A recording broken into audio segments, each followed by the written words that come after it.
Bueno, para continuar entonces tenemos lo siguiente. Primero que todo, el concepto de torque, matemáticamente hablando ya como ecuación, dice que el torque es el producto entre una fuerza aplicada y la distancia a la cual se aplica esa fuerza del punto de giro. Entonces, es el producto entre fuerza y distancia. ¿Cuáles son las unidades que se manejan para torque?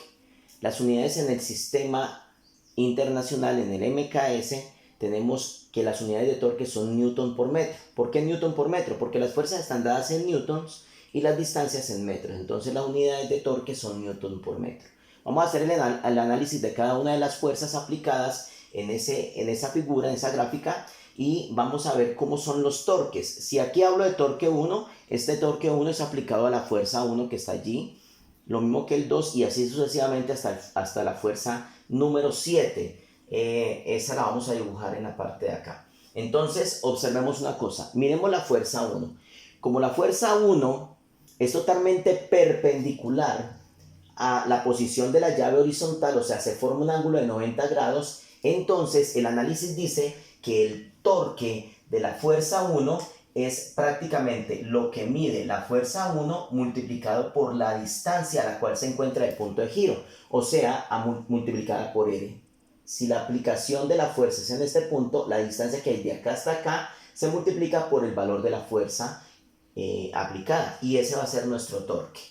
Ok, ahora miremos la fuerza 2. La fuerza 2 está aplicada hacia abajo, ¿sí? Y podemos observar que también es perpendicular a la dirección de la llave. Entonces se forma un ángulo de 90 grados con respecto a la posición de la llave. Entonces el torque también va a ser la fuerza aplicada 2 multiplicado por la distancia aplicada, ¿sí? Entonces es muy importante tener eso. Ahora observen una cosa, esto es muy importante que lo tengan en cuenta para todos los torques. Hay una cosa muy importante, si al aplicar yo la fuerza, el giro que da la llave o el giro que da el objeto es en contra de las manecillas del reloj, o sea, hacia la izquierda, si ese giro es hacia la izquierda, entonces se dice que los torques son positivos. Entonces, si el giro que se da en el momento que aplico la fuerza es hacia la izquierda, o sea, en contra de las manecillas del reloj, se dice que entonces, en este caso, nuestro torque, es positivo. Si por el contrario, cuando yo aplico esa fuerza, el giro se da en sentido a las manecillas del reloj, o sea, hacia la derecha, entonces decimos que ese torque es negativo, ¿sí? Entonces, torques positivos cuando el giro, después de aplicada la fuerza, se da hacia la izquierda, y torque positivo cuando el giro se da hacia la derecha. Teniendo en cuenta entonces esos dos parámetros, podemos observar que en la fuerza 1, si yo aplico la fuerza 1 hacia arriba, lógicamente el giro de la llave va a subir, o sea que va a llevar la dirección contraria a la manecilla del reloj, por lo tanto este torque 1 sería positivo. Pero observemos en la fuerza 2, el torque sería negativo porque la fuerza hace que la llave gire hacia abajo, o sea, hacia la derecha, en sentido de la manecilla del reloj. Por lo tanto, este torque sería negativo. Entonces, es un torque negativo. Eso es muy importante para tener en cuenta. Miremos el torque 3. El torque 3 está aplicado a la fuerza 3. Como la fuerza 3 ya no es perpendicular a la dirección de la llave, sino que se genera un ángulo de inclinación, su aplicación ya es con un ángulo de inclinación θ, entonces el torque 3 sería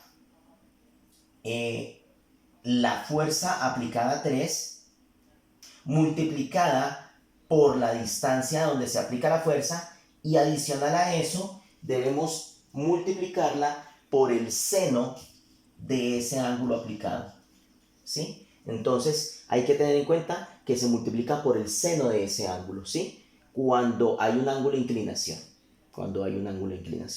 Miremos a ver si este torque es positivo o negativo. Podemos observar que si yo aplico esta fuerza hacia arriba, con un ángulo de inclinación lógicamente, vamos a ver que la llave gira hacia la izquierda, o sea, en dirección contraria a la manecilla del reloj, por lo tanto ese torque es positivo. Bien, miremos el torque 4. En el torque 4 observemos que también hay un ángulo de inclinación θ, ¿sí? Y entonces el torque 4 sería la fuerza aplicada 4 multiplicada por la distancia a la cual se aplica la fuerza con respecto al punto de giro, y eso multiplicado por el seno también de ese ángulo θ. Pero miremos que esta fuerza va hacia abajo. Por lógica, esta fuerza va a tirar la llave hacia abajo y entonces el giro se va a producir hacia la parte inferior, o sea, en sentido de las manecillas del reloj. Por lo tanto, este torque va a ser negativo. Bien, miremos el torque 5. El torque de la fuerza 5, observemos la fuerza 5. La fuerza 5 es paralela, ¿sí?, a la llave. O sea, es como si usted empujara la llave hacia el lado de allá, como si lo alara la llave hacia allá. Si usted ala la llave hacia allá, nunca se va a producir giro. Ahí no hay giro, porque usted está alando la llave. Antes, por el contrario, se va a salir de la tuerca. Entonces, ¿qué quiere decir eso? Que el torque en la fuerza 5 es 0. No hay torque, porque torque es el efecto de rotación. Y si no hay efecto de rotación, entonces torque es 0. Miremos la fuerza 6. En la fuerza 6, la fuerza es aplicada no hacia afuera alando la llave, sino empujándola hacia adentro. O sea, estamos tirando hacia adentro de la llave y eso no genera giro. No genera giro, hace que aseguremos la llave más a la tuerca, pero no está generando un giro. Por lo tanto, el torque en esa fuerza también es 0. Y por último, miremos cómo es el comportamiento del torque en la fuerza 7. Entonces el torque 7 para la fuerza 7, observemos que lo estamos aplicando en la misma tuerca. Si yo coloco la llave en este punto y no aplico fuerza sobre el brazo, sino que aplico fuerza donde está la tuerca, nunca vamos a generar torque. ¿Por qué? Porque ese no es el objetivo, ¿sí? Si yo voy a colocar una llave y voy a aplicar la fuerza, no importa cómo la aplique ni en qué dirección la aplico sobre la tuerca, pues no coloco llave. No coloco llave, y entonces allí no voy a tener torque en ningún momento, precisamente porque estoy aplicando la fuerza sobre el mismo punto. Entonces el torque en el punto 7 también sería 0. Estas son entonces las 7 situaciones en las cuales yo puedo definir conceptos de torque. Es muy importante que los tengan en cuenta para los posteriores ejercicios.